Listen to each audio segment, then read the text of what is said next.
Welcome back from that short break, and thank you for keeping it Science TV. Now we are going straight into the interview of the day, and we are discussing matters politics, and more politics. It is very common of our country to discuss politics that is supposed to be discussed a year and a half away from today, but it is our country.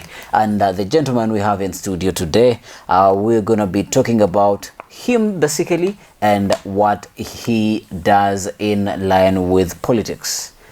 Mr. Kibet. Yes. Karibu sana. Asante. Yes. Nashukuru. Yes. Karibu huku Science TV. Asante. We are a media station that propagates matters, economic, social development of persons with disabilities. And kindly introduce yourself to the viewer. Okay, thank you. Thank you very much, Alan and Ngina. My name is Abel Kibet Kiptekoi. Yes, those are my three names. Yeah.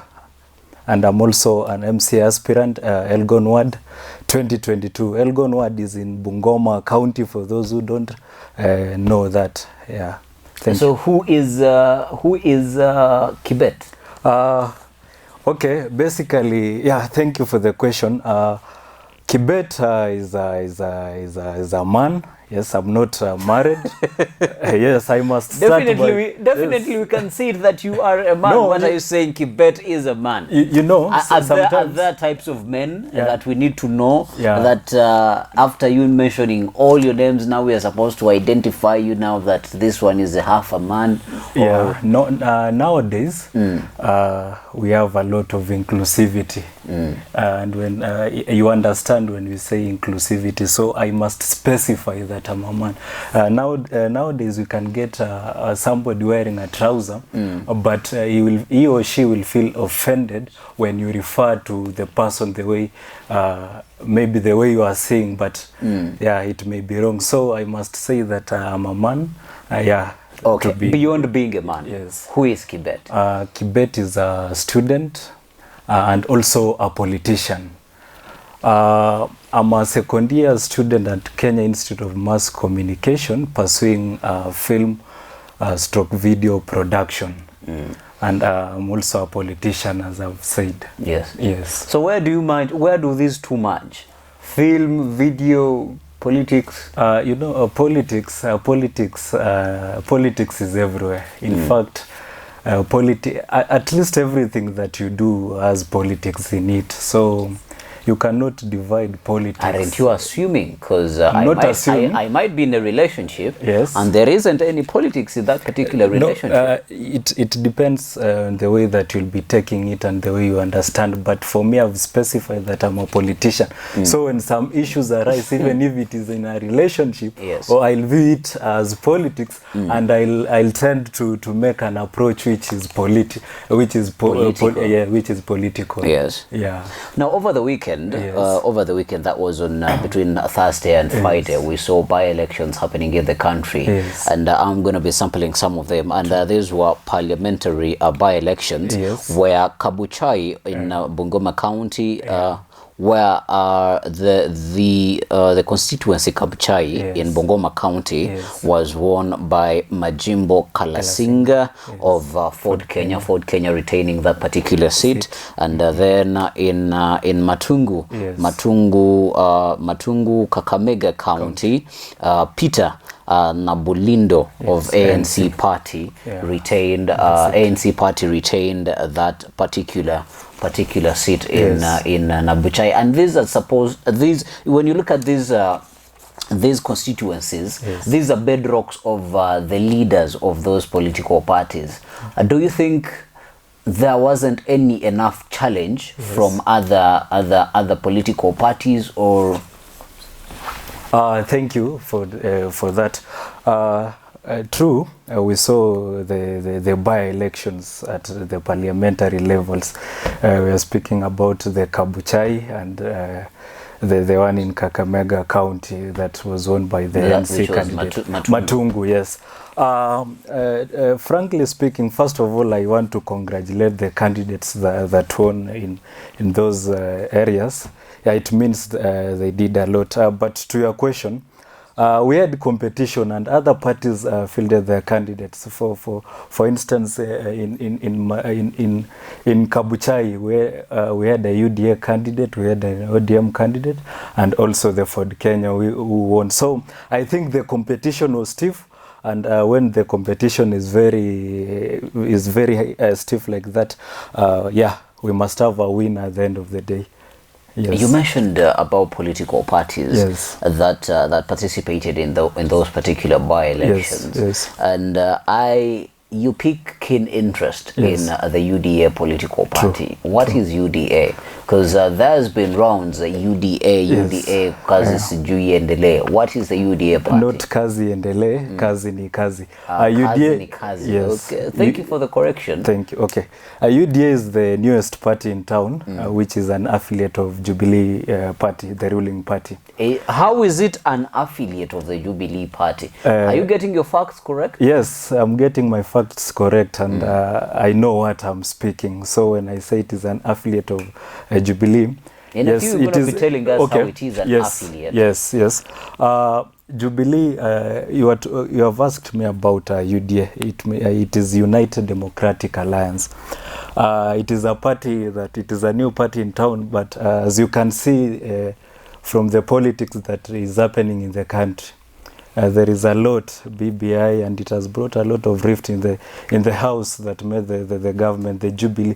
So when I say UDA is an affiliate, we are accommodating all those people who are in Jubilee party, and have been a lot has happened in Jubilee. We have seen most of the members who are allied to the deputy president being whipped, and most of them, yeah. So they are being whipped, yes, because they have been misbehaving. Would you want to have a person in your house who's misbehaving? They're not misbehaving. We must allow divergent ideas. Those are people with divergent ideas in, yes, Jubilee. And when you are a leader, you should always take yes and no for an answer. Why do divergent ideas come at a particular time? Why did these divergent ideas exist from day one? To take you back to the history of the reasons why we have those happenings today. Jubilee is a party that was made, it is headed by the president and the deputy president. And most of the members in UDA are the members that made the government using the Jubilee party. And they had subscribed to the Jubilee party, and there are things that you do in a party. Sometimes it is being said that those people are not loyal to the party, and that is the reason why they're being whipped. I disagree with that, because most of the members in Jubilee that are in UDA, it is because they are allies of the deputy president that has resulted to the happening of the day. But it is not because of what is being reported or what is being said by the Jubilee party. Those people made the government using Jubilee. In fact, they pay the party fees. So when I'm paying a certain amount to my party, they should listen to me. I'm a member of the party. Whether you agree or you do not agree to what I'm saying, you should at least allow me to speak. So I think those are the issues that have happened there. But I'm not going to speak on the Jubilee issue, because I'm not a member of Jubilee. Going back, because you are advocating for particularly UDA party, yes, yes, and you are mentioning that members in the UDA party, basically, yes, you are a refugee camp for people who have come from the Jubilee party. Yes, yes, true. People who have been expelled, or who have been laid off their duties, not necessarily because they were allies to the deputy president, but because they went against the penal code or the stipulations in the particular political party. Answer one question for me. Yes. We've seen a lot of expulsions. Yes, yes. If somebody wants to go to leave a political party because you do not adorn to its ideologies, then why go collect court injunctions to stop these particular evictions, or to stop these particular shifts in political parties? Because if when a boy, let me give you an example. Yes. When a boy grows up, Yes. and he thinks he can no longer take his father's, let me quote unquote, nuisance, because when boys grow up now, they're like, now sasa nimekoma, now I can live. Yes. Then you find your own way out. Why aren't those rebel Jubilee people who now want to be in the UDA, why don't they just leave Jubilee? First of all, they can't leave Jubilee because that is the party that they were elected. So there are things that they're not agreeing in that house. And as I've said, Jubilee is an affiliate of, not Jubilee, UDA is an affiliate of the Jubilee party. We have other parties that are the affiliates of the Jubilee as it is said. We have KANU, we have other parties. Yeah, so saying that those people that are being punished and you know, UDA is just a home of everybody. We are accommodating everybody. It is UDA is a very democratic party. We are saying that anybody that cannot be listened in any party that is, we can listen you in UDA. As long as we can accommodate your ideas, your suggestions, we will allow you to be in UDA. But what is happening in Jubilee is that those people, the persons who are being, they are being expelled from various seats in Parliament, who are members of Jubilee, to say that they're not subscribing to what you're saying about the party, to me, Jubilee is a political party, and when we speak about politics, here we have people who are representing people. They were elected by people. So when I come to the party that I was elected and I've been sent by the people, go and present this and this, or as a person, when I have an idea that I think I should be heard by the party, yeah, I should be heard. Yes, those people have presented. Go and present this and this, but then these presentations were totally different in what we saw on Tuesday, which was dubbed as Super Tuesday, where almost every county voted in favor of the BBI bill. So, you know, thank you for bringing the BBI thing, because that is what has brought us here today. That is why we have a lot of things, political happenings currently. BBI was brought by handshake, and it was the Super Tuesday that you're talking about.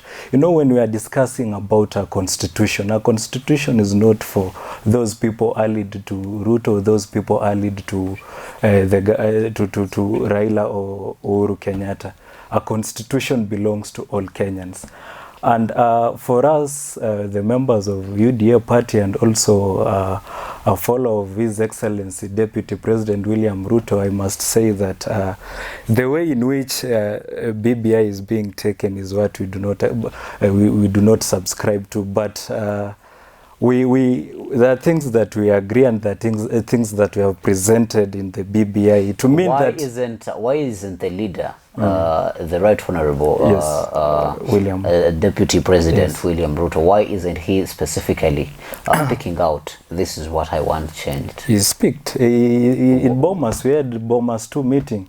He presented. In fact, even yesterday, the president and the prime minister are saying that before the report is presented to the parliament, it needs to take some few reforms. So I think there's still room. You know, the chairman of the BBI and other stakeholders who are bringing the BBI to, they are reasonable people. They are people who are learned people, and when people present the ideas, I think it should be taken with some interest and with a lot of keenness, because it is a constitution, as I've said. The constitution is not meant to benefit those who are allied to Abel, for instance. A constitution is meant to benefit all of us. So the way in which the process in which the BBI has taken it, some people are forcing us to go to the no side, and we have a yes side. But we are saying that because we need to build consensus, we need to come together. The constitution, again I repeat, is not meant for me. It is for all of us. So trying to push me to go to the no side is not a solution to this. We must have a consensus, and we must agree that we are having here a monster and we must deal with it. So we must have a consensus in that the BBI report, whatever we're presenting, we want it to be a document for all. But again, the timing of the BBI is not. There are a lot of things that needs to be changed in the BBI, as you say. On that short note, sorry to cut you short. On that short note, we're going to take a short break, and we're going to come back, and you're going to be telling us some of the things that you think do not deserve to be in the BBI. And I would like you to be very explicit. And pinpoint them and say this would be recommended, this should be rethinked, and this should be restructured, or if this document looks like this, then it would be for every Kenyan, because that's what the deputy president is failing to clearly put out in the society. We are going to take a short break, and when we come back, Mr. Kibet here is going to be telling us what are some of the things that he thinks are supposed to be changed in the BBI. But that's not the main point of the discussion. The main point of the discussion is in teaching you, the dear viewer, what is in the BBI bill there. And he's going to be mentioning some of the things that are in the BBI. And when I will also come back, I'm going to be telling you how the by-elections happened on the ward level in different wards that were doing their by-elections. Keep it Science TV. We'll be back after the break.